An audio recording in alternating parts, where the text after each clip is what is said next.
Mechi 16 mfululizo unbeaten, haijapoteza. Mabingwa watetezi klabu ya Yanga wameendelea kunyatia ubingwa wa ligi kuu bara baada ya kuibuka na ushindi wa mabao 4-0 dhidi ya klabu ya Fountain Gate, huku ushindi huo uliofanya Yanga kufikisha pointi 70 umeweka rekodi ndani ya kikosi hicho cha wananchi wa Jangwani.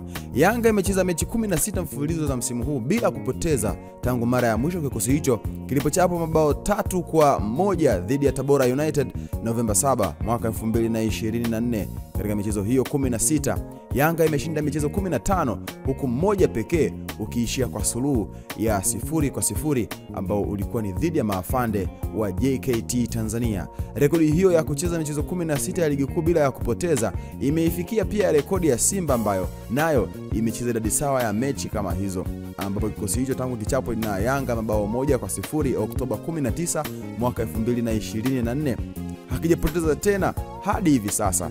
Katika michezo hiyo 16 ya Simba ambayo imecheza mfululizo ya ligi kuu bila ya kupoteza, imeshinda michezo 14 huku miwili pekee dhidi ya Fountain Gate na Azam FC ikiisha kwa sare.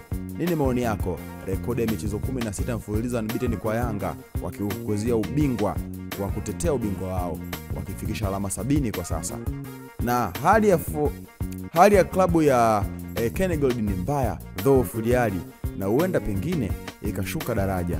Hakuna matumaini wala mwanga wa kusalia ligi kuu bara msimu ujao. Nione kwenye comment hapo chini maoni yako, itakuwa swadakta sana. Mimi naitwa Comic Cliff, msema chochote, nimesema chochote kitu kuhusu rekodi ya Simba pamoja na Yanga michezo 16 mfululizo bila ya kupoteza unbeaten.